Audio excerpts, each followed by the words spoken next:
Bienvenue sur Just in Tunes, le podcast qui va à la rencontre des artistes et des pros de l'industrie musicale.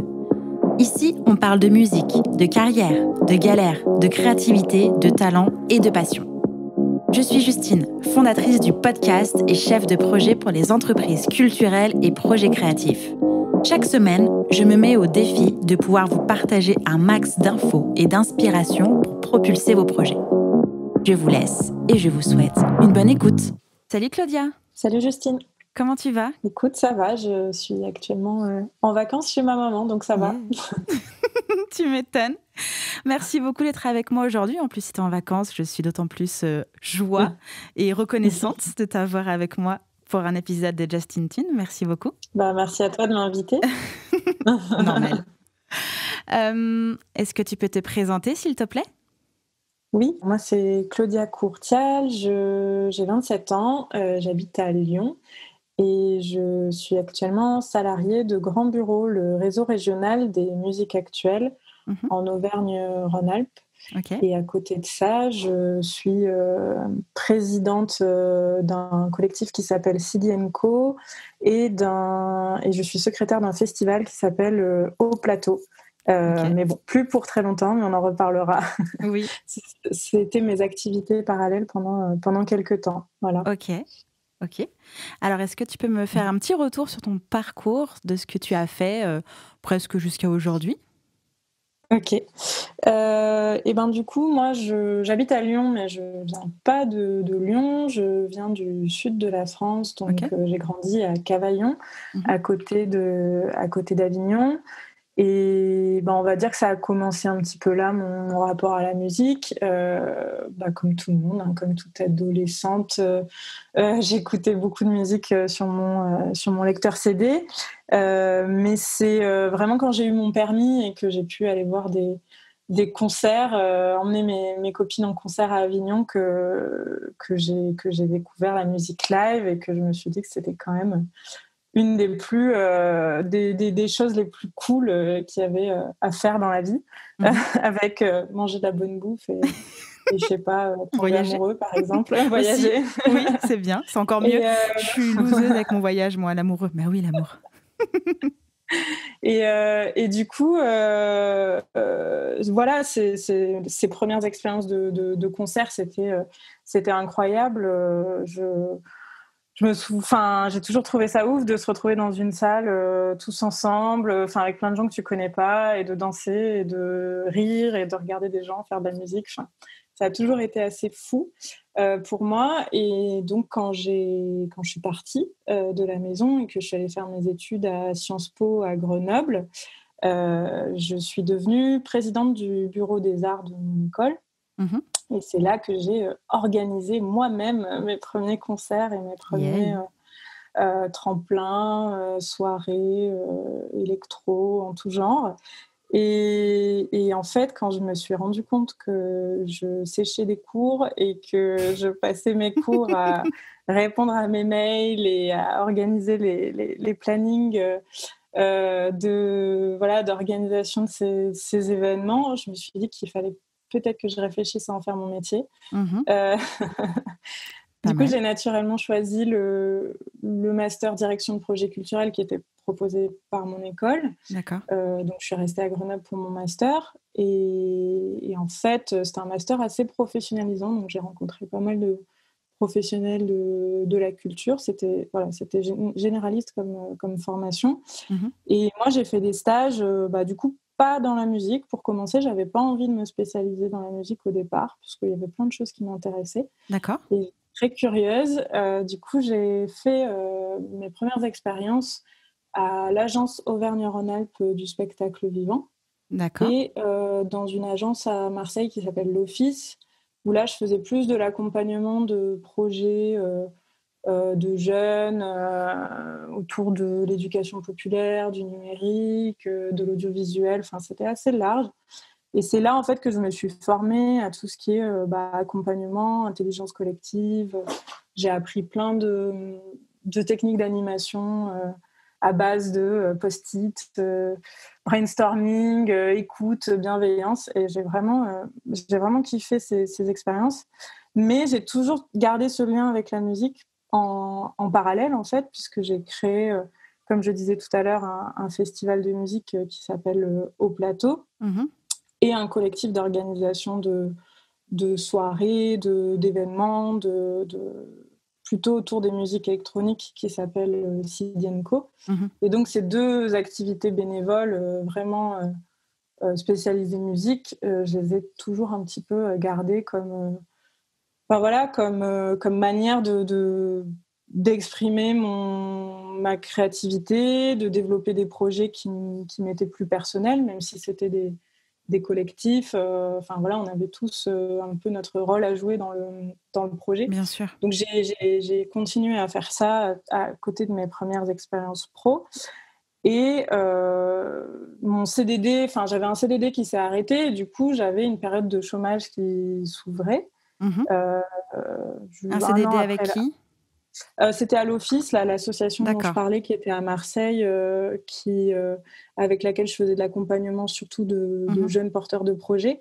Donc j'avais mon CDD qui se terminait, et là je me suis dit, qu'est-ce que tu as vraiment envie de faire, Claudia ? Tu as 2 ans de chômage qui s'offrent à toi, mais en même temps c'est un peu le moment où il se passe des choses au niveau carrière professionnelle, où tu as des choix un peu à faire. Est-ce que tu veux rester dans quelque chose d'assez généraliste, ou est-ce que c'est pas le moment justement d'essayer de se spécialiser dans la musique ? Ouais. Et donc je me suis dit que c'était aussi le moment de ces projets bénévoles que j'avais montés donc avec mes amis, d'essayer d'en faire une activité professionnelle à part entière, d'essayer d'en vivre. Et du coup, j'ai intégré la couveuse Cadeau à Marseille, qui accompagne les entrepreneurs culturels.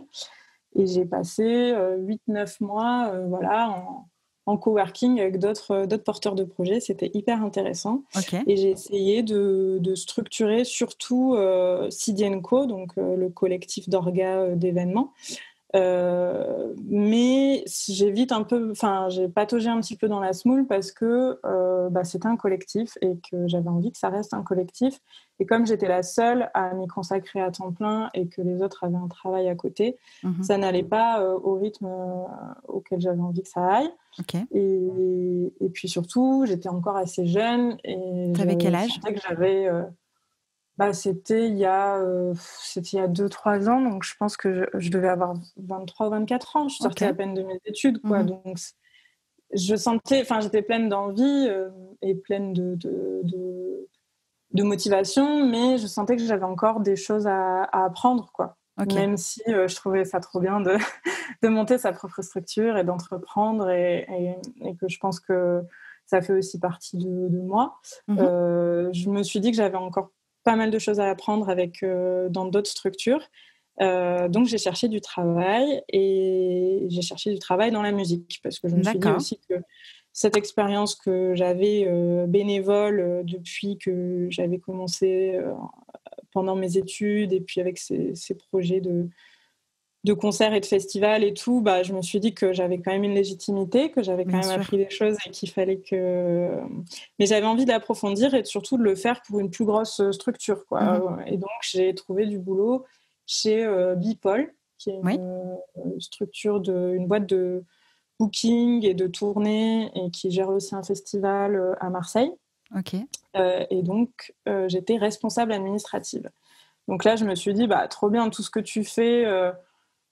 on va dire toute seule, sur le tas depuis 2 ans avec tes collectifs et tes assos, tu vas vraiment pouvoir le faire pour une structure plus conséquente, et en étant aussi accompagnée avec des gens qui sont plus expérimentés. Et en fait, ça m'a pas du tout plu. Ah bon ? C'est ce que j'allais dire. Mais en plus, ça a dû t'apprendre de ouf, pour toi encore mieux te structurer, avoir une vision, tout ça. Trop étonnée de ta réponse. En fait, j'aimais beaucoup faire de l'administration quand c'était pour mes projets. C'est-à-dire que j'étais plus sur du développement de projet, à réfléchir à quels étaient les financements ou le mode d'organisation qu'on pourrait trouver pour dégager des financements et tout ça. Et là, comme j'étais, on va dire, vraiment que sur de l'opérationnel, faire des factures, des contrats, des fiches de paye.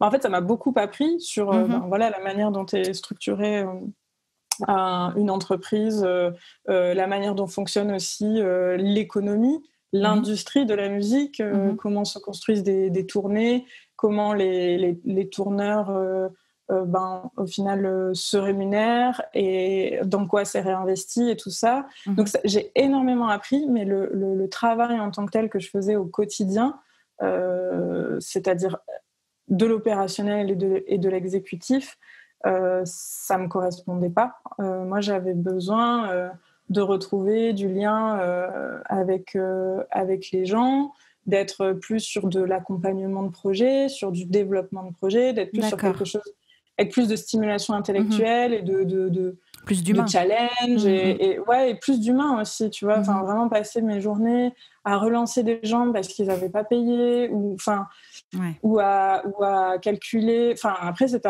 intéressant, par exemple, d'accompagner les artistes dans la construction de leur intermittence et tout ça. Ça, c'était super intéressant.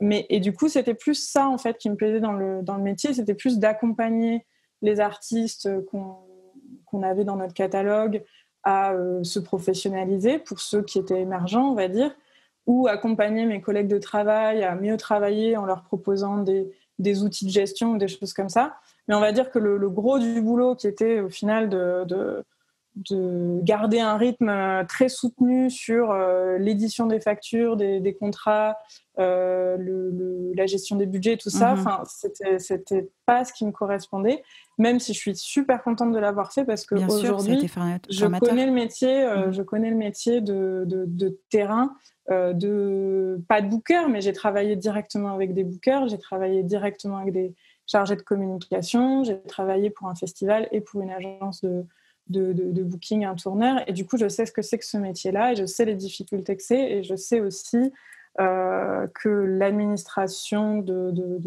de projet, je sais ce que ça implique, et moi ça me correspond, enfin je pense que ça me correspond pas, en tout cas pas pour une structure aussi grosse et sur des tâches vraiment que exécutives, quoi. D'accord. Voilà. Donc, tu y es resté 11 mois, enfin à peu près, profil LinkedIn à l'appui. Un peu moins d'un an. Je suis restée un petit peu moins d'un an. C'était un CDD, c'était un CDI, c'était quoi ? C'était un CDI. Ok, donc t'as vraiment changé, d'accord. Donc comment est-ce que tu sors de ton emploi qui ne te plaît pas plus que ça ? Qu'est-ce que tu as mis en place, toi, pour aller de l'avant, pour créer le métier que tu avais envie d'avoir ? Qu'est-ce que tu as fait ? Je crois quand même pas mal au hasard, au destin. Enfin, je sais pas, je suis un peu spirituelle parfois. Et donc, j'ai vraiment essayé de faire ce travail du mieux que je pouvais, d'être très rigoureuse, de tenir les délais. Mais j'y arrivais pas. Enfin, c'est pas que j'y arrivais pas, mais je sentais que c'était pas fait pour moi. En tout cas, que j'étais pas heureuse dans ce travail-là. Mais je me suis dit quand même, Claudia, ce serait bien de rester au moins 1 an ou 2 ans, enfin voilà, de voir aussi, d'avoir un certain confort de travail avant de partir. Et donc à la base je voulais rester quand même, je n'avais pas forcément planifié de partir tout de suite, même si j'avais le sentiment que je ferais pas ça toute ma vie. D'accord. Et j'ai eu un coup de fil, en fait, d'une structure pour laquelle j'avais déjà bossé, dont j'ai parlé tout à l'heure, qui est l'agence Auvergne-Rhône-Alpes du spectacle vivant, donc à Lyon. Et en fait, ils m'ont proposé un CDD de 3 mois pour organiser le forum Entreprendre dans la culture, que j'avais déjà organisé par le passé via un autre CDD, un autre stage. Et du coup, voilà, ils me rappelaient pour me reproposer la même mission. Et moi, j'ai dit, ça me fait énormément plaisir que vous me rappeliez, mais là, actuellement, je suis en CDI. C'est un peu chaud de lâcher un CDI pour un CDD. Un CDD de 3 mois, quoi, en plus. Et en même temps, j'étais beaucoup plus excitée par ce projet que par le boulot que je faisais à ce moment-là. Okay. Et donc, à l'époque, en plus, j'habitais à Marseille, j'étais installée en couple et tout, donc on change tout. Grosse remise en question. Et là, je me suis dit, je sais pas, c'est un signe du destin, c'est l'occasion de rebondir, de tester autre chose et d'aller voir ce qui se passe ailleurs qu'à Marseille, à Lyon, de reconnecter avec des réseaux dont je m'étais un petit peu éloignée et de me reconnecter aussi avec des missions que je ne faisais plus depuis longtemps, mais qui m'avaient plu avant, c'est-à-dire l'accompagnement de projet, la coordination de projet, la réflexion sur la structuration du secteur, comment accompagner les professionnels de la culture, tout ça. Et du coup, je me suis dit, bon, c'est un signe, écoute, on va essayer. 3 mois, c'est pas grand-chose. Et puis, si dans 3 mois, tu n'as pas d'autres opportunités, tu reviens à Marseille et peut-être que tu pourras créer ta propre structure. Enfin, je sais pas, je me suis dit, allez, on repart à zéro. Enfin, je sais pas, j'ai un peu... Et en fait, j'ai fait le grand saut. Et donc, je suis partie à Lyon, donc à la base de manière provisoire. Et en fait, j'ai vu l'offre d'emploi pour Grand Bureau qui est sortie au moment où je suis retournée à Lyon. Et donc, j'ai postulé et j'ai préparé l'entretien d'embauche et tout ça pendant que j'étais encore dans ce CDD. Mais du coup, ça correspondait nickel au niveau des dates. J'allais finir mon CDD et puis si je réussissais l'entretien, j'enchaînais direct avec ce poste à Grand Bureau. Donc j'ai tenté le coup parce que je me suis dit, ça y est, c'est peut-être le moment où tu vas arriver à tout concilier, c'est-à-dire ton amour de la musique, ce que tu as appris à Sciences Po sur les politiques publiques, ce que tu as appris sur le terrain à travers tes associations, tes projets perso, mais aussi mon expérience en agence de booking sur l'économie de notre secteur d'activité, sur les différents métiers et tout ça. Concilier aussi ce que j'avais appris sur l'accompagnement, l'intelligence collective, les techniques d'animation de groupe, la coopération. Et je me suis dit, mais ce poste, il est fait pour moi, en fait. C'est peut-être un petit peu prétentieux de dire ça, mais c'est le cas. Mais ça, en tout cas, ça cochait toutes les cases de ce qui m'avait plu dans mes précédentes expériences et dans ma formation. Et donc, j'ai vraiment fait le truc à fond. Enfin, j'ai préparé de ouf l'entretien et ça l'a fait. Et ça l'a fait. Donc, j'ai commencé là, ça va faire quasiment 2 ans maintenant que je bosse pour Grand Bureau en tant que chargée de mission accompagnement. Et donc, j'ai quand même gardé en parallèle les assos dont je te parlais tout à l'heure, le festival donc au Plateau et CD & Co, le collectif. Mais là, je vais arrêter. Déjà, CD & Co, on a décidé collectivement d'arrêter. D'accord. Donc elle est en sommeil, l'association, mais comme c'est moi qui m'occupe de toute l'administration, il y a quand même des choses à clôturer. D'accord. Et au Plateau, ça va continuer, mais sans moi. Parce que je me rends compte aussi que mon travail actuel salarié à Grand Bureau me prend quand même beaucoup de temps et d'énergie. Alors le temps, il est compté, c'est-à-dire que je suis en contrat à 35 heures, donc au final, je finis toujours par récupérer mes heures sup. Mais c'est surtout beaucoup d'énergie, d'investissement. Et en fait, j'ai envie de passer mon temps perso, mon temps en dehors de mon travail, à faire autre chose que des choses dans la musique, ou en tout cas peut-être à le faire différemment. Et du coup, ce que j'ai fait pour Au Plateau et pour CD & Co, c'était génial. Mais là, je sens que j'ai besoin d'autres choses dans ma vie à côté, tu vois, de faire des choses plus créatives ou plus militantes. Plus pour toi. Plus pour moi. Enfin, en tout cas, qui me correspondent plus à l'heure actuelle. Ok. Voilà. Où j'en suis, à peu près. J'aimerais faire un tout petit retour. L'entrepreneuse que je suis est curieuse. Oui. Comment tu démissionnes d'un poste dans lequel ça roule bien, tu es dans une case, dans un secteur, ça va, tu vois, tu te sens pas aligné, mais en soi, c'est un peu le job, pas le job rêvé, mais le job que notre entourage, nos parents aiment, tu vois. Ah mais c'est sûr, j'avais 25 ans, j'étais en CDI, responsable administrative d'une boîte qui tourne. C'est ça. Qu'est-ce qui s'est passé autour de toi quand tu as dit non mais les gars, là, ça va pas du tout, je vais démissionner, je vais prendre un CDD 3 mois, je change de ville, advienne que pourra. Je crois en moi et en mon instinct. Je suis pas sûre de l'avoir présenté comme ça à mes parents. à l'époque. Ouais. Je sais plus. Franchement, je sais que quand j'en ai parlé avec mon compagnon De mon l'époque, compagnon de l'époque, Mmh. avec qui j'étais depuis très longtemps. On s'était rencontrés à Sciences Po, donc c'était vraiment mon partenaire de vie. Mmh. Et je savais que cette décision allait forcément l'impacter et nous impacter. Mmh. Et la première chose qu'il m'a dit, il m'a dit fonce. Il m'a dit fonce, c'est fait pour toi ce job, et même si ça dure que 3 mois, ça va te permettre de rebondir. Donc la personne au final qui me connaissait le mieux Mmh. m'a tout de suite dit la réponse que j'avais envie d'entendre. Oui. Et du coup, là-dessus déjà c'était génial par rapport à ça. Mes amis, pareil. Après, forcément, il y en a qui sont tombés un petit peu des nues. C'est vrai que j'étais, comme tu dis, installée dans une ville en plus que j'adore. Mmh. Donc ça leur a fait un petit peu bizarre, mais ils ont... c'était quand même... ça me correspondait plus. Ils sentaient que j'étais pas bien dans mon boulot, et ils étaient quand même...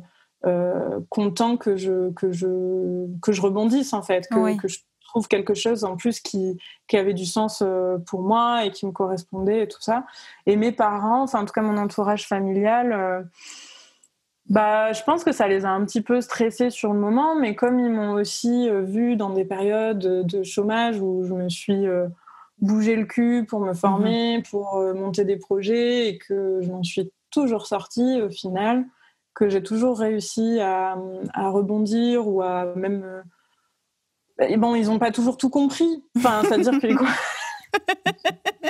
C'est-à-dire qu'il y a des moments où j'essaie de leur En même temps, on expliquer demande pas que... on demande pas forcément que tout le monde comprenne tout, hein, mais oui. Mais c'est vrai que comme ça faisait quand même, je pense, 2-3 ans que j'avais quitté mes études, et que j'avais fait quand même des CDD, des périodes de chômage, que j'avais intégré des formations, des dispositifs d'accompagnement. Ils se sont dit, elle sait sûrement ce qu'elle fait, quoi. Ils m'ont fait confiance, en fait. Okay. Ils m'ont fait confiance, même si je pense qu'ils ont un petit peu flippé. Mais mais ça a été plutôt bien reçu par mon entourage. Oui, voilà. Je comprends. Voilà. Justement, alors partons du principe que, dans la chronologie, donc tu es à Grand Bureau et tu l'es encore aujourd'hui. Oui. Comment est-ce que tu t'organisais, je vais me dire parce que du coup tu es en train de quitter Sidian Co et d'arrêter au passage aussi au plateau, mais jusqu'à présent, comment tu t'organisais avec ces multi-activités? Comment était ton emploi du temps et qu'est-ce que tu faisais en fait pour que ça roule de partout? C'était assez difficile de m'organiser. Mon travail salarié a toujours été forcément la priorité. Parce que c'est ce qui occupe la plus grande partie de mes journées, c'est ce pourquoi je suis rémunérée, et c'est un engagement vraiment vis-à-vis de moi-même aussi, de réussir les missions pour lesquelles j'ai été recrutée. Donc j'ai toujours mis la priorité là-dessus. Et on va dire que le reste, donc au départ, Sidian Co et au plateau, déjà j'ai appris à déléguer et à lâcher aussi, à me dire si les choses sont pas parfaites, c'est pas grave, et tu peux pas être partout et tout contrôler et tout faire. Donc c'est soit tu quittes définitivement la structure, ce que j'avais pas forcément envie de faire, soit tu acceptes de déléguer certaines choses. Ce que je faisais, il fallait quand même que j'y passe du temps, et j'avais envie d'y passer du temps. Ce que je faisais, c'est que je le faisais le soir ou le matin tôt, c'est-à-dire que quand il y avait une urgence, je sais pas, un dossier à déposer ou un événement qui arrivait, je me mettais mon réveil 1 heure plus tôt le matin, et pendant une semaine ou deux, j'essayais de faire un maximum de choses tôt le matin ou tard le soir, ou le week-end quand j'avais un créneau. Donc c'est beaucoup de planification. Mon meilleur ami est Google Agenda pour voir si ça colle du coup avec mon emploi du temps de grand bureau, avec mes horaires classiques. de bureau. Donc voilà. Et il a fallu que j'apprenne aussi à être réaliste sur les délais. Parce que j'ai souvent tendance à dire oui, c'est bon, je gère. Oui, ce sera fait. Et à me retrouver, en fait, à me rendre compte que ça ne rentre pas dans les cases.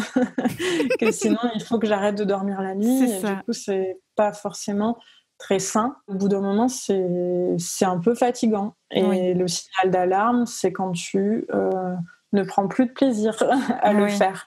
Là, tu te dis, on est quand même sur la limite. Cool, là. Voilà. Donc, c'est à partir de ce moment-là qu'il faut dire, soit je décide de déléguer, et si même déléguer, ça ne suffit plus, à un moment, il faut aussi accepter que chaque chose en son temps, quoi. Bien sûr.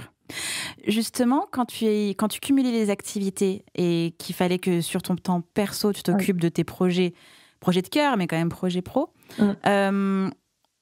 comment réagissait ton entourage autour de ça ?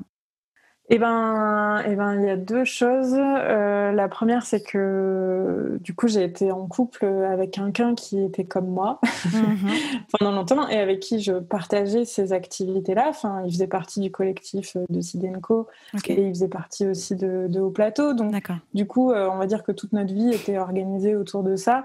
Et donc, avec cette personne-là, au final, c'était plus un plaisir de choses qu'on partageait ensemble. Après, du coup, la question se posait plus par rapport à la famille, effectivement. Enfin, moi, je suis très proche de ma mère, de mon frère, de ma sœur, et c'est vrai qu'il y a eu quand même une période dans ma vie où je les ai beaucoup moins vus et beaucoup moins appelés, même. Enfin, c'était même difficile de trouver du temps pour les appeler, ou alors ils m'appelaient, je voyais que je voyais l'appel et puis j'avais même pas le temps de rappeler derrière. Enfin, et du coup, c'est là que tu commences à te dire, les reproches, ils venaient même pas tant d'eux parce que ils sont très respectueux de mes choix de vie et de ma liberté et tout ça, mais c'était plus moi. Je me suis dit que au final, être avec eux et partager des choses avec eux, ça faisait partie de mon équilibre aussi. Et pareil pour mes amis. Enfin, il y a des amis que je voyais très peu, alors que ça me fait vraiment du bien de les voir. Et au bout d'un moment, c'est plutôt moi qui m'auto-flagellais en me disant que j'étais pas assez présente pour mes amis ou ma famille, donc c'est plus venu de moi. D'accord. Ouais, totalement. Mais t'as raison, c'est vrai que la pression, elle vient de nous, tu vois, en soi. C'est pas que je suis tout le temps chez moi, genre tout le temps en train de travailler, mais du coup, quand je vois quelqu'un, maintenant, comme tu le sais, je suis plus dans Lyon même, donc quand je vois quelqu'un, il y a quand même un déplacement, il y a quand même une petite logistique, une petite organisation, tu vois, mais si c'est qu'1 heure de route, c'est quand même 1 heure de route dans la vie de quelqu'un. Donc c'est plus à l'improviste. Et du coup, je m'organise pour que tout rentre, parce que y a des rendez-vous, parce qu'il y a des visios, parce qu'il y a des enregistrements de podcasts, parce qu'il y a des podcasts à sortir, parce qu'il y a des trucs à rendre. Enfin, j'ai un rythme à avoir dans ma semaine pour que ça rentre, en fait, pour que chacun de mes projets rentre et que je puisse me sentir libre de faire exactement ce que j'ai envie de faire. J'essaye que tout ait une place pour surtout pas me sentir prisonnière de quoi que ce soit. Et du coup, c'est vrai que je vois moins les personnes, mais en tout cas, quand je les vois, je considère que c'est quand même de meilleure qualité, parce que c'est là, c'est attendu, c'est entendu, tu vois, c'est tout là. Mais par exemple, au mois de novembre, je me suis lancée dans le challenge, tu sais, du NaNoWriMo. Donc pour écrire un livre. Je connais pas. En fait, c'est un challenge d'écriture mondial où on est tous au même moment en train d'écrire, et à la fin du mois, il faut qu'on écrit 50 000 mots ou caractères, je sais plus. Donc c'est un truc énorme, et c'est un vrai challenge. Et donc je me mets un peu ce boost-là pour le pondre, mon livre du podcast. Et donc, en soi, du coup, je me suis dit, non, mais j'ai besoin d'être en ermite tout le mois de novembre. Je ne veux voir personne. Je veux juste être en création, en production, en réflexion. Je ne peux pas être, entre guillemets, court-circuitée par la vie d'autrui, sans que ce soit méchant ni même péjoratif. Mais là, j'ai besoin d'être chez moi, dans le calme, dans un truc structuré pour être en écriture. Et du coup, j'ai un peu binché tout le mois d'octobre les amis, la famille. Sauf avec une amie avec laquelle on n'arrive pas du tout à être synchro. Et là, bah, tu vois, je tourne autour du pot parce que je dois lui dire qu'on va pas se voir avant décembre, tu vois. Et je sens le drama. Je sens le drama parce que la vie, les projets, le machin. Et voilà. Et du coup, la pression, on se la met. En soi, ça se trouve, il y aura même pas de drama. C'est juste moi qui me mets la pression de comment je vais pouvoir lui dire qu'en fait, on va pas encore se voir pendant un mois parce que j'ai encore un nouveau projet. C'est surtout ça. J'ai encore un nouveau projet à annoncer. Comment ça va être accepté cette histoire? Donc oui, la pression, elle vient de nous-mêmes. Ça, c'est... Et puis, si ça venait de l'extérieur, en soi, ça fait le tri aussi. Hein. Si personne n'accepte ce que tu fais, next, quoi. Mais tu as dit des choses hyper intéressantes sur le sentiment de liberté, ne pas se sentir prisonnière. Enfin, moi, je cours après ça, je cours après la liberté. Et la liberté, c'est choisir, en fait. C'est choisir les activités. Enfin, c'est comment tu remplis ton quotidien, à quoi tu consacres ton énergie et ton temps. Et c'est vrai que moi, me sentir obligée de faire des choses, c'est un peu dur pour moi. Donc du coup, j'essaye de faire vraiment ce qui est le mieux pour moi. Et le mieux pour moi, c'est aussi de voir mes amis, ma famille et tout. Mais j'aime bien les voir quand je suis disponible. C'est-à-dire que, comme tu dis, là, pendant le mois de novembre, je sais que même si je vois des gens, ce ne sera pas forcément de bonne qualité parce que je vais être stressée ou alors je vais pas être vraiment dans le moment parce que je vais penser à mon livre ou que je sais que ce temps que je vais passer avec mes amis, c'est du temps que je ne passerai pas sur mon livre, etc. Et du coup, moi, je préfère dire à mes amis ou à ma famille, je suis désolée, on va pas se voir pendant quelques temps, ou alors, leur répondre un petit SMS, désolée, j'ai pas le temps, mais la semaine prochaine ou dans 2 semaines, je suis en congé ou j'ai un week-end au calme chez moi, on s'appelle et là, je sais que je peux passer 3 heures au téléphone et que je vais vraiment en profiter, ou que je vais aller passer une journée à Marseille avec ma meilleure amie et que je vais vraiment en profiter. Et je préfère au final... Aujourd'hui, c'est un peu mon mantra, c'est je préfère être dans la qualité que dans la quantité, et je préfère passer moins de temps peut-être sur certaines choses ou avec certaines personnes, mais passer un moment de plus grande qualité. C'est ça. C'est hyper important d'arriver à compartimenter en fait le temps, c'est-à-dire tel espace-temps, il est dédié à telle activité. Et c'est super dur à l'heure actuelle, surtout pour les gens qui sont en freelance, je pense, et pour les artistes aussi, qui sont sur plusieurs projets en même temps, de se dire, ce temps-là, je le dédie à ce truc-là, parce que tu as toujours une urgence externe d'un autre truc qui n'a rien à voir à gérer. Et donc, je pense qu'il faut à la fois arriver à être, on va dire, assez rigoureux dans l'organisation de son temps de travail, de se dire, telle semaine, je la dédie à ça, ou tel moment dans ma journée, je le dédie à ça, mais d'avoir quand même aussi des espaces de respiration ou une flexibilité qui permet à un moment donné de dire, j'avais prévu ça, mais comme il y a cette urgence là-dessus, je reporte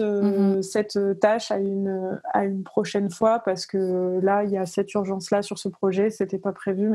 Donc, c'est cet équilibre à trouver entre une rigueur et une planification et des temps de travail ou d'activité assez, on va dire, identifiés, et en même temps se laisser quand même une certaine flexibilité pour pouvoir gérer gérer à la fois l'urgence, on va dire les imprévus, mais aussi de gérer la motivation. Parce que tu ne décides pas aussi de à quel moment tu vas être inspiré ou motivé, ou tu vas avoir l'énergie sur tel ou tel projet.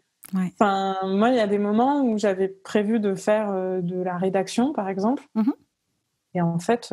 ça vient pas. Ça vient pas parce que je suis fatiguée, parce que mon cerveau il est parasité par d'autres mini-tâches à réaliser. Et du coup, je me dis, c'est pas bien, hein, mais je me dis, je reporte ce moment-là à plus tard où je serai plus disponible. Et au final, parfois, c'est mieux de se dire, c'est pas grave, j'ai peut-être pas rempli on va dire, la deadline que je m'étais fixée avec moi-même. Mais au final, ce temps de rédaction, il va être beaucoup plus efficace à un autre moment, parce que je serai inspirée et que mon cerveau il sera disponible. Et il y a plein de choses comme ça qui se produisent parfois. j'ai un projet dans les tiroirs depuis longtemps. J'arrive pas à trouver le moyen par quel bout le prendre, en fait. Et puis un jour, je sais pas, j'ai un coup de fil de machin qui va me parler d'un truc et là je vais faire oh, mais ok. Et d'un coup ça devient fluide. Ça devient fluide parce que j'avais pas il manquait une info ou il me manquait je sais pas, un point de vue, un truc qui fait que ça y est, je peux accoucher du bébé et ça il faut arriver à le gérer aussi. Oui, il faut l'accepter. Faut l'accepter, voilà, qu'il y a des moments où on va peut-être pas faire ce qu'on avait exactement prévu de faire, mais il va peut-être se produire d'autres choses intéressantes, donc voilà. En parlant d'organisation, est-ce que tu peux me parler un petit peu plus de Grand Bureau ? Quel est le rôle de Grand Bureau ? Et qu'est-ce que tu fais, toi, au sein de Grand Bureau ? Quel est ton métier ? Que tu me décrives un petit peu tout ça ? Yes. Alors, ce qui est particulier, c'est que moi, j'ai un métier qui n'est pas vraiment un métier. Enfin, c'est un peu difficile de le faire rentrer dans une case. Okay. Je suis chargée de mission accompagnement.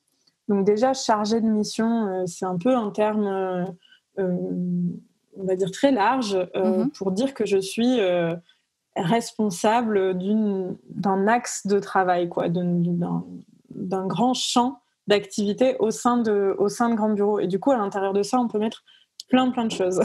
Okay. Donc, chargée de mission accompagnement. En fait, donc, moi, je suis responsable de l'axe accompagnement de Grand Bureau, donc du réseau professionnel. Donc, le réseau professionnel, c'est une association qui regroupe plein d'adhérents. Donc, je crois qu'actuellement, on est autour de 130 adhérents en 2020.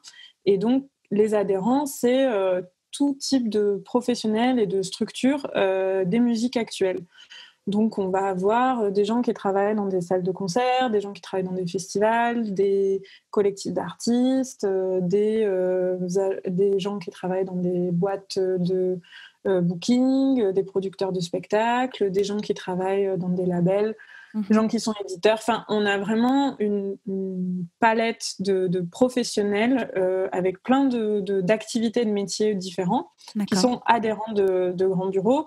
Et du coup, le rôle de Grand Bureau, c'est de fédérer ces gens-là autour d'un projet commun et de les faire travailler ensemble, de les faire réfléchir ensemble, de les faire discuter et d'avoir un outil de travail commun qui permet les coopérations, le partage d'informations, la connaissance mutuelle, de faciliter toutes ces choses-là qui se font avec ou sans réseau professionnel. Enfin, le collaborer, enfin, travailler avec des gens qui sont dans le même secteur d'activité que soi, ça se fait depuis la nuit des temps. Mais on va dire qu'on a créé une entité et un moyen d'accélérer ces choses-là, de les faciliter, avec des salariés comme moi qui sont là, qui ont du temps de travail dédié à créer des outils, organiser des temps de réunions, d'ateliers, de conférences, en fait, c'est juste un outil. Pour moi, le réseau professionnel, c'est une structure qui existe et qui a des moyens financiers et humains pour faciliter des coopérations, de l'interconnaissance et des projets communs entre des professionnels de la musique. Voilà, à l'échelle régionale, parce que du coup, on est sur la région Auvergne-Rhône-Alpes, mais on travaille aussi à l'échelle nationale avec d'autres réseaux, d'autres régions, des réseaux nationaux, parce que heureusement, qu'on n'est pas en autonomie complète et que on se contente pas à travailler sur la région Auvergne-Rhône-Alpes. En tout cas, nos adhérents, les artistes avec lesquels on travaille, les producteurs de spectacles travaillent au national, voire à l'international. Donc, on est obligé d'être en lien avec l'extérieur aussi. Mais on va dire que notre cible, notre cœur d'activité, c'est vraiment les structures et les professionnels qui sont basés sur notre territoire, donc en Auvergne-Rhône-Alpes. Et donc, à l'intérieur de ce réseau, il y a plusieurs axes de travail, dont un axe accompagnement. qui lui aussi englobe pas mal de choses.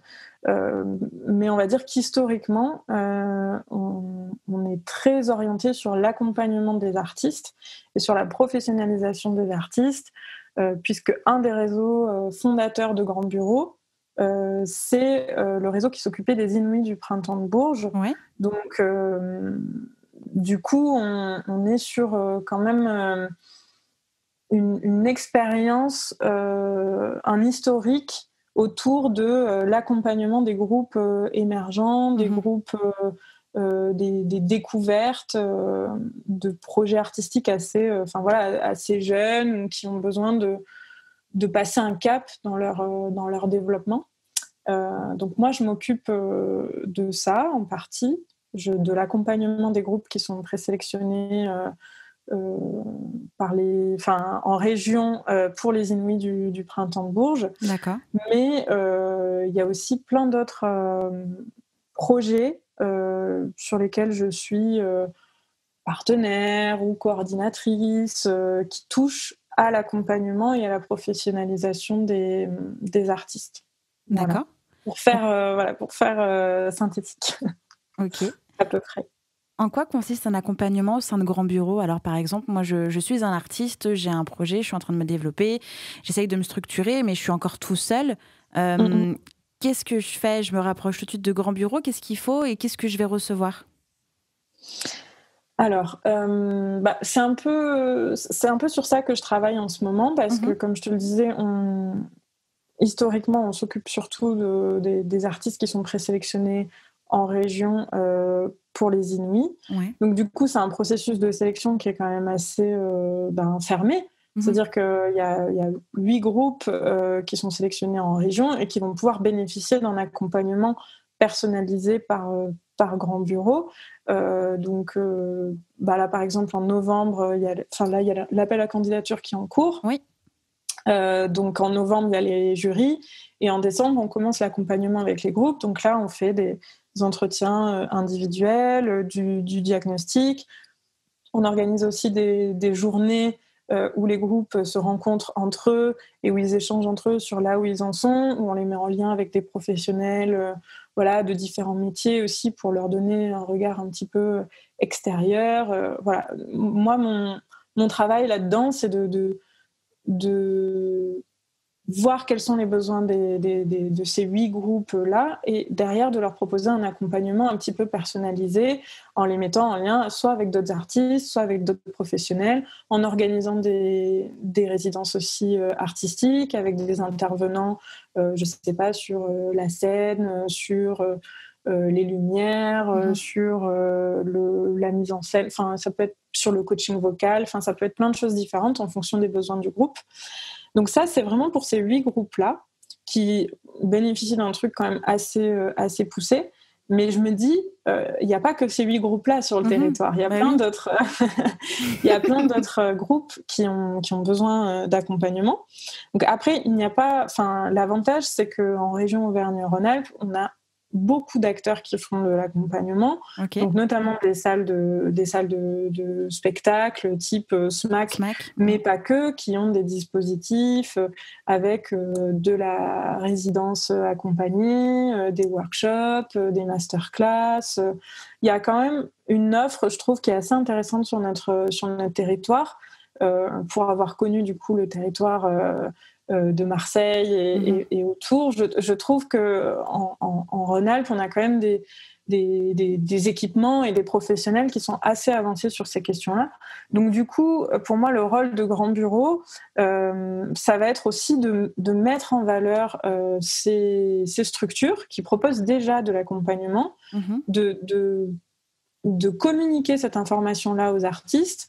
Donc pour l'instant, elle se fait de manière, on va dire, informelle, c'est-à-dire que je vais recevoir un mail ou un coup de fil, ou je vais rencontrer des artistes sur des salons, ou sur des choses comme ça, et ça va se faire, c'est-à-dire qu'ils vont me dire je suis basée à Grenoble et je fais tel style de musique et j'ai besoin d'avoir un espace de répétition, et puis j'aimerais bien aussi avoir de la forme. Et du coup, je vais leur dire à Grenoble, il y a telle salle qui propose de l'accompagnement, tu as aussi telle structure qui propose des formations, tu devrais leur envoyer un mail ou aller sur leur site internet pour voir un peu ce qu'ils proposent.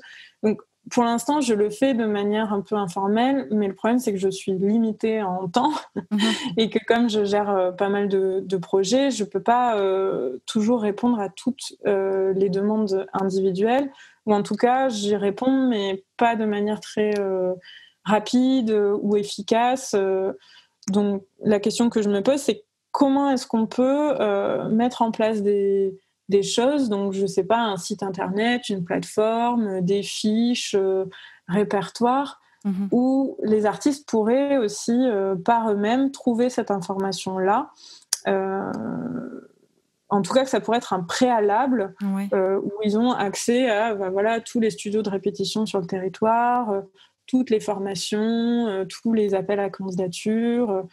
Donc, ma réflexion, elle est là aujourd'hui. Donc, par exemple, on a lancé une enquête la semaine dernière, là, avant que je parte en vacances, justement pour questionner des artistes et des professionnels qui les accompagnent sur quels sont leurs besoins, en fait. Comme tu dis, je suis un artiste, je lance mon projet, je ne sais pas trop vers qui me tourner.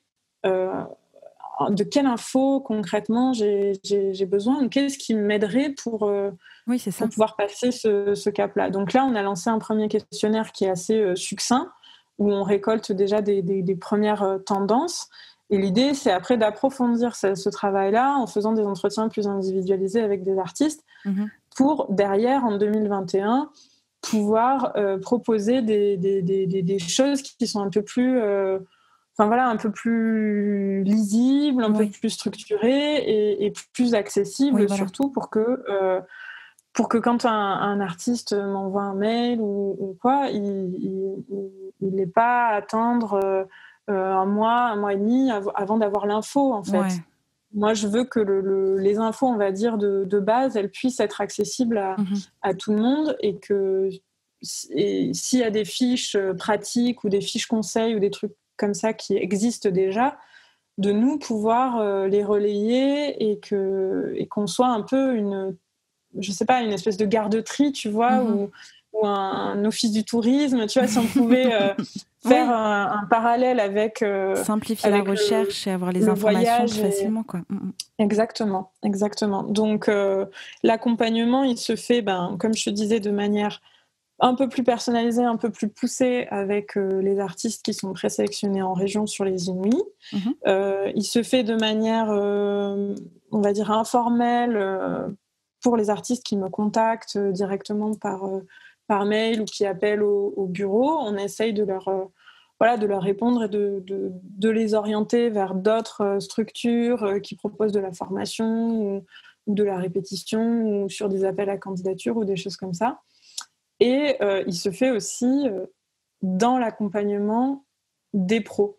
C'est-à-dire que moi, j'organise beaucoup de réunions de travail entre salles qui proposent de l'accompagnement ou entre bookers pour qu'ils aient aussi des moments pour échanger sur leur pratique professionnelle et développer aussi ensemble des outils de travail communs. Tu vois, par exemple, le travail dont je te parlais juste à maintenant d'enquête, on va le faire aussi auprès des pros parce que les pros, ils ont aussi besoin d'avoir accès à certaines informations, de se connaître entre eux. Donc voilà, c'est un peu ça mon travail et ça se concrétise par plein de choses différentes, mais surtout organiser des moments où les gens se rencontrent, où ils peuvent échanger sur leur pratique professionnelle, sur leur expertise, où ils peuvent apprendre les uns des autres.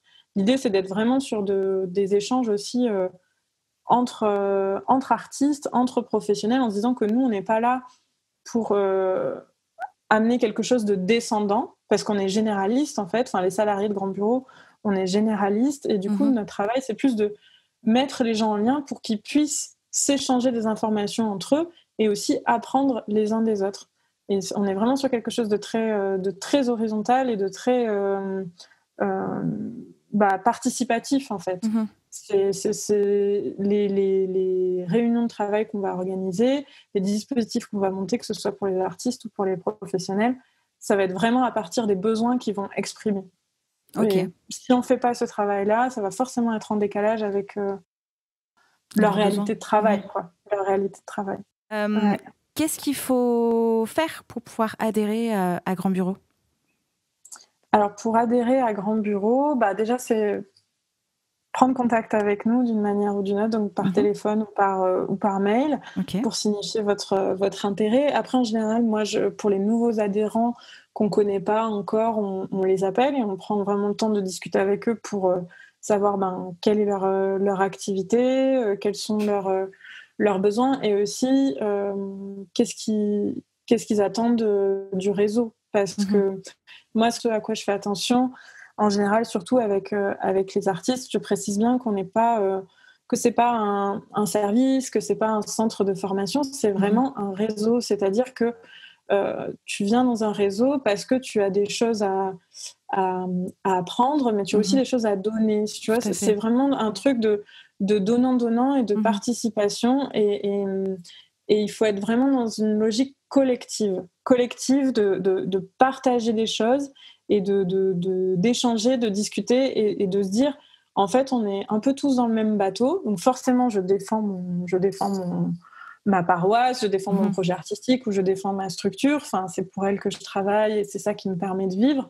Mais à un moment donné, je ne peux pas faire les choses seule et j'ai besoin des autres et les autres ont besoin de moi. Et c'est en étant dans cet échange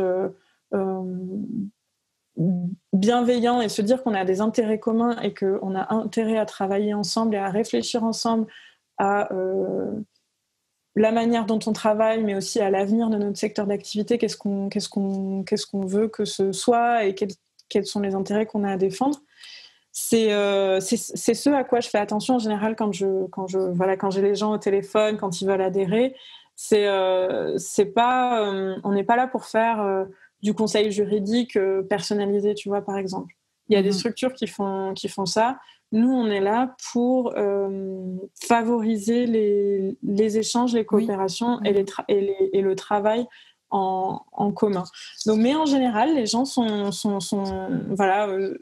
là pour ça. Voilà, c'est parce qu'ils ont envie de partager et c'est parce qu'ils ont envie autant d'apprendre des autres que de transmettre aussi de l'information et des savoirs et des contacts. Et donc, c'est en général assez facile d'adhérer à Grand Bureau. Il suffit juste d'avoir envie et de travailler dans la musique. Donc, et de faire partie de la région.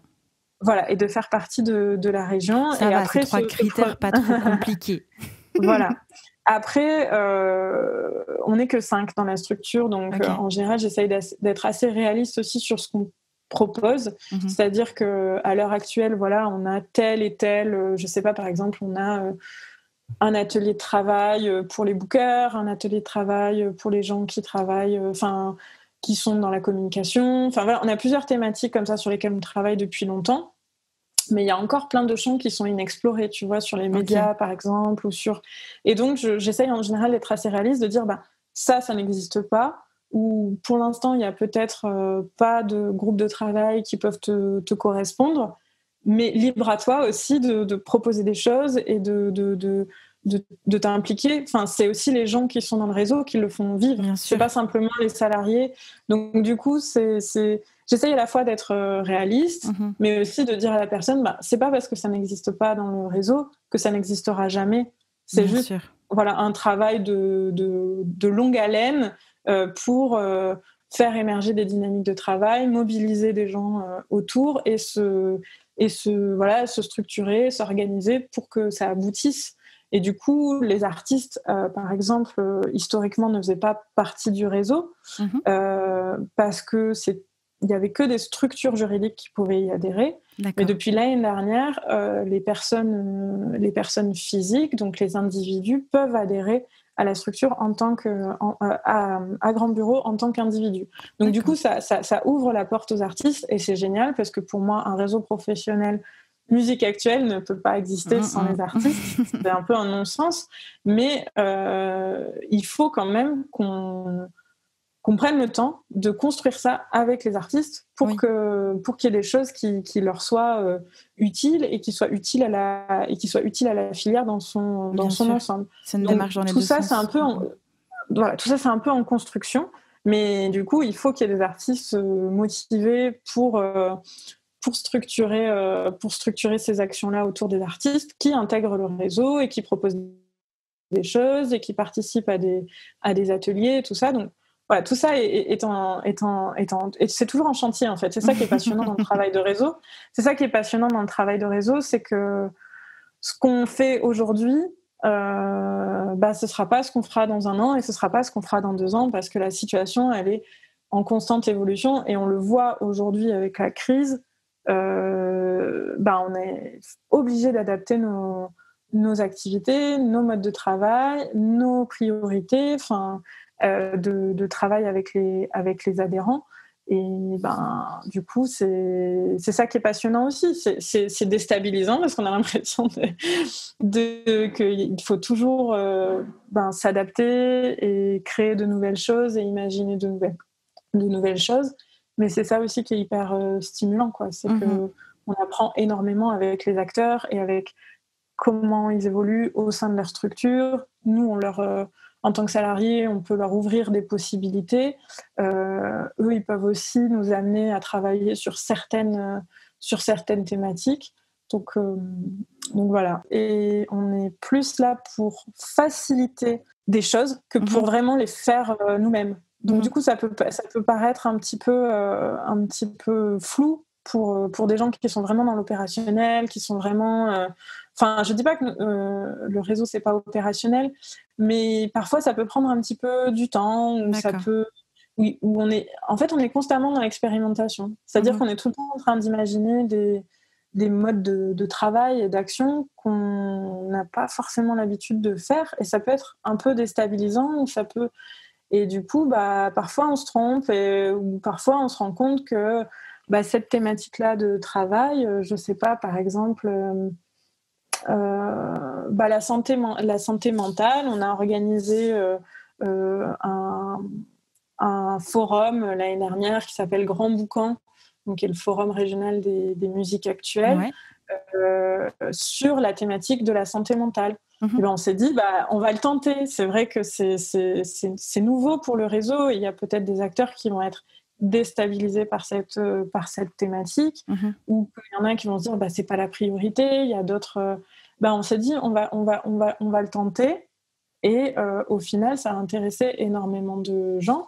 Et c'est important, je pense, de parler de ces thématiques-là, mais c'est pas en une journée qu'on va régler c'est pas en une journée qu'on va régler le problème. Donc du coup, c'est vraiment un travail de longue haleine où on doit à la fois faire de la sensibilisation, consulter les gens, voir où sont leurs problématiques, de quoi ils ont besoin, et essayer des choses, voir si ça fonctionne, si ça intéresse, si c'est utile ou pas, et à partir de là, on peut passer à l'étape supérieure et ainsi de suite. Et donc c'est valable pour plein de sujets. Bien sûr. Petit détour, tu as fait partie des 30 de moins de 30 ans de la Nouvelle Onde en 2018. Qu'est-ce que ça t'a apporté humainement et professionnellement ? Alors, la Nouvelle Onde, ça m'a apporté beaucoup. Déjà, ça fait bizarre au début parce que tu te dis, je vais le tenter, mais je ne sais pas trop ce que c'est, je ne sais pas trop à quoi ça va me servir, et puis est-ce que je suis vraiment légitime, et est-ce que les gens s'intéressent à ce que je fais. On a toujours, quand on est jeune, et surtout quand on est une fille dans ce secteur d'activité, on a toujours un petit peu ce syndrome de l'imposteur. Donc tu le tentes, mais tu sais pas trop. Et puis le jour où on te dit que on va écrire un portrait sur toi, tu fais mais qu'est-ce que je vais raconter. Au départ c'est un peu oui d'accord, donc il y a des gens que ça intéresse de savoir ce que je fais.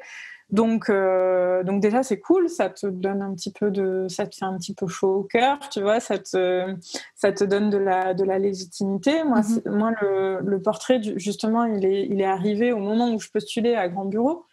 Donc forcément je pense que ça a un petit peu joué. En tout cas, ça, je sais que je l'avais dit au jury et derrière on m'en avait reparlé. Donc je sais que ça, tu vois, ça, c'est pas ça qui fait ma légitimité. C'est tout le travail que j'ai accompli. Oui. Mais ça le met, ça met un espèce de label ou une espèce de mise en lumière qui fait que il y a une espèce de reconnaissance quand même qui est assez chouette et qui peut donner des coups de pouce, soit sur des recherches d'emploi, soit sur des prises de contact avec des gens. Donc moi personnellement, je pense qu'au niveau de Grand Bureau, ça m'a aidé dans ce recrutement.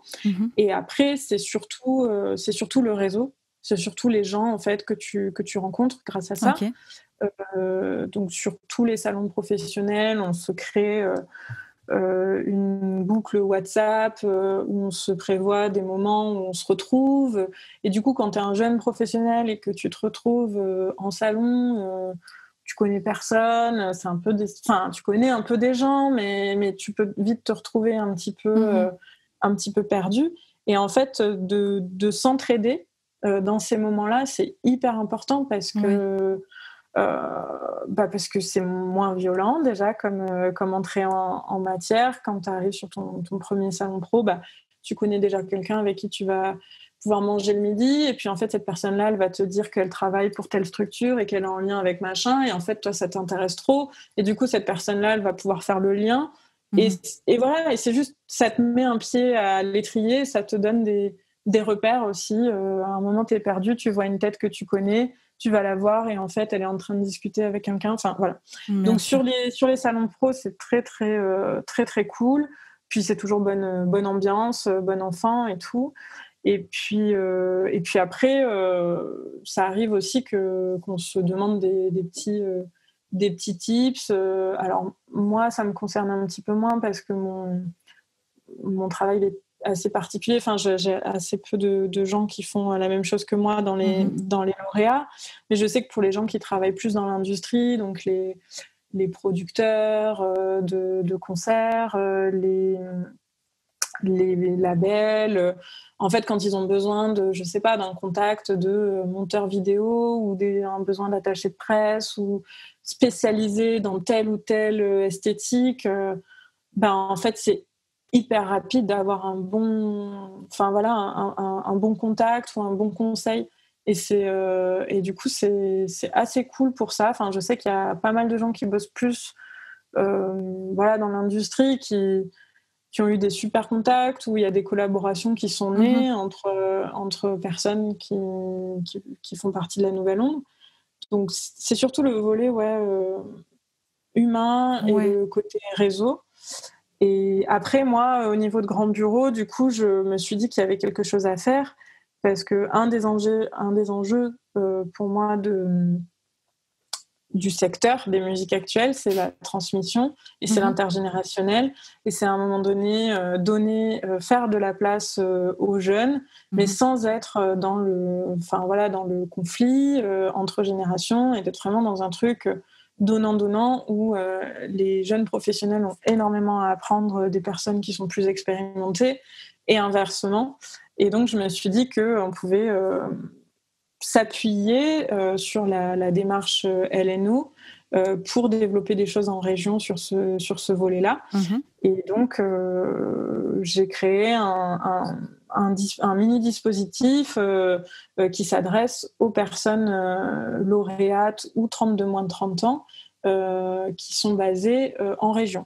Okay. Et donc, régulièrement, on fait des journées de travail où on discute de problématiques liées au fait d'être jeune dans le secteur des musiques actuelles, mais aussi d'autres sujets, par exemple, sur l'organisation du travail, sur la santé mentale, toutes ces choses dont on a discuté juste avant. Okay. Et on crée des modules spécifiques pour les lauréats de la Nouvelle Onde en région, pour qu'à un moment donné, cette nouvelle génération-là, elle soit aussi armée pour faire changer les choses dans les structures dans lesquelles elle travaille, pour faire changer pour se sentir plus légitime, pour avoir aussi des moyens d'action. Donc, du coup, on crée tout ça. Moi, j'ai créé ça à Grand Bureau pour la jeune génération. Et du coup, je me retrouve avec mes copains de la Nouvelle Onde en région, mais du coup, dans une posture à la fois de lauréate, mais aussi d'accompagnatrice, puisque c'est moi qui ai développé ce volet-là à Grand Bureau. Donc, c'est marrant de se retrouver dans cette double posture. Et du coup, là, la prochaine étape pour moi, ça va être de développer un programme de mentorat à l'échelle régionale pour les jeunes qui donc sont dans la Nouvelle Onde, et puis des professionnels de la région qui ont envie d'être dans cette logique de transmission et d'échange entre jeunes et moins jeunes, on va dire. Mais trop bien, donc finalement, tu n'arrêtes pas les multiples projets, quoi. Sauf que tu les fais maintenant uniquement au sein de Grand Bureau. C'est ça, il y a déjà plein de choses à développer au sein de Grand Bureau. Donc j'en ai pas parlé, mais je suis aussi très sensible à l'égalité homme-femme, en tout cas aux questions de genre, et pas que dans la musique. Et bon, là, on voit que c'est un sujet qui est brûlant. Enfin, ça l'a toujours été pour moi, mais je suis contente que ça arrive sur le devant de la scène. Avec les histoires de MeToo, des comptes Instagram, des comptes Instagram qui se créent, des paroles qui se libèrent, des choses comme ça. Et du coup, je pense que ce sera pas moi qui sera missionnée sur ce projet. Ce sera plus un travail d'équipe. Mais c'est des endroits comme ça qui sont importants. Enfin, c'est important que le réseau soit présent sur ces sujets-là. Qui touche en fait vraiment à la structuration à la manière dont sont organisées les structures, au rapport de pouvoir dans les structures, à comment on crée aussi des moyens pour que les victimes puissent s'en sortir, pour prévenir aussi des situations problématiques. Donc en fait, tous ces sujets-là, que ce soit intégrer les jeunes, intégrer les femmes, s'organiser dans son travail, faire réseau, tout ça, enfin la santé mentale, faire en sorte que notre métier reste un métier qui soit un métier passion, certes, mais pas un métier prison, tous ces trucs-là, c'est des sujets sur lesquels un réseau professionnel a un rôle à jouer, mais après, dans la mesure du possible, du temps et des moyens humains qui sont présents, mais il y a toujours... c'est ça, en fait, qui est passionnant et qui, en même temps, est parfois un peu vertigineux, c'est qu'on aimerait être sur plein de sujets, mais il faut choisir, il faut faire des choix, il faut mettre des priorités. Et c'est les adhérents aussi qui nous aident à prioriser, parce que c'est eux qui sont sur le terrain et c'est eux aussi qui savent là où sont leurs problématiques. Bien sûr. On arrive vers la fin. Quels sont tes conseils, tes meilleurs conseils que tu puisses donner, là maintenant tout de suite, à nos auditeurs qui sont des artistes qui développent leurs projets et des pros qui accompagnent des artistes qui développent leurs projets. Et il y a de plus en plus de personnes qui sont en reconversion pro, donc qui viennent dans la musique ou alors qui changent de métier à l'intérieur de la musique. Qu'est-ce que tu pourrais nous dire ? Il faut toujours suivre ses intuitions, son élan du cœur, j'aime bien dire ça. C'est-à-dire, qu'est-ce qui te donne envie de te lever le matin ? D'ouvrir ton ordi ou d'ouvrir la salle de ta salle, ton lieu de travail. Enfin, qu'est-ce qui t'épanouit ? Qu'est-ce qui te rend heureux ? Et à un moment, se donner les moyens de le faire. Et ne pas baisser les bras, même si je sais qu'en ce moment, c'est pas évident. C'est pas évident, mais je pense qu'il faut pas avoir peur aussi de poser des questions, de contacter des gens, et que c'est pas grave si on te répond pas ou si on te répond pas tout de suite. C'est pas contre toi. Il faut... Voilà, c'est la vie et tout le monde a ses problématiques et ses contraintes et tout ça, mais un jour ou même plusieurs jours, à plein de moments, tu vas tomber sur des gens qui sont hyper bienveillants et qui sont hyper inspirants. Et en fait, il faut se concentrer là-dessus. Il faut se concentrer sur le positif, sur ce qui te fait du bien, sur les gens qui te font du bien, sur les gens qui croient en toi et s'appuyer sur ces personnes-là et puis se faire confiance aussi. Voilà, il y a des passages à vide, il y a des échecs, mais c'est aussi ça qui nous permet de se connaître un peu mieux, savoir ce qu'on veut, ce qu'on veut pas, qui sont les gens en qui on peut avoir confiance et avec le temps, on finit par trouver sa voie et trouver son équilibre. Voilà. Et donc voilà, n'hésitez pas à me contacter si je peux vous mettre en lien avec des personnes qui pourront vous aider, ce sera avec plaisir. Voilà. Bien, trop cool. On te contacte plutôt par quoi ? Tu préfères LinkedIn, mail, le site de Grand Bureau ? Qu'est-ce que tu préfères ? Sur le site de Grand Bureau, il y a mon mail Grand Bureau. Et donc voilà, si vous avez des questions sur Grand Bureau ou sur les adhérents de Grand Bureau, on est là pour ça. Voilà. Ok, super. Merci beaucoup, Claudia. Merci à toi, Justine, pour l'invitation. Oui, tu reviens quand tu veux parce qu'on a encore plein de trucs à se dire. Ouais, semblerait-il. Oui, tu reviens vraiment quand tu veux. C'était super intéressant et cool. Avec plaisir pour une prochaine. Oui, trop pour bien. d'autres projets. Oui. Qui sait. Oui. Voilà. Les deux accros de projets, tu sais, les boulimiques qui ont hâte de se retrouver autour d'un café, genre qu'est-ce qu'on va créer ? C'est pas possible. C'est ça. En tout cas, le podcast, moi je trouve que c'est un moyen intéressant de transmettre sur ces questions de professionnalisation. Et donc voilà, je pense que je vais en parler de ton podcast à beaucoup d'artistes aussi. Oui, trop cool. Voilà. Merci beaucoup pour tout, ton temps, ton énergie, ta transmission, tout ça, et de parler de Just In Tune autour de toi, ça me fait vraiment plaisir.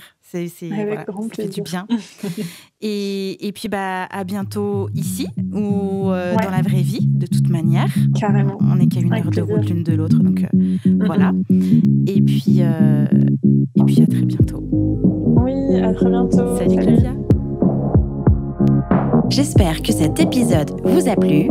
N'hésitez pas à partager le podcast à une personne qui souhaite se lancer dans l'industrie musicale. Si vous aimez le podcast et son contenu et que vous souhaitez me soutenir, rien de plus simple. Il suffit de commenter, de mettre des pouces en l'air, de me donner des étoiles sur Apple Podcasts, de suivre les réseaux sociaux du podcast et de vous y abonner sur Facebook, Instagram et Twitter au nom de Just In Tune. Si vous avez des questions, si vous avez des idées pour les prochains épisodes, n'hésitez pas à me laisser votre message en commentaire ou alors directement sur l'adresse mail hello@justintunes.com. Merci d'avoir pris le temps de m'écouter et à très vite pour le prochain épisode du podcast Just In Tune.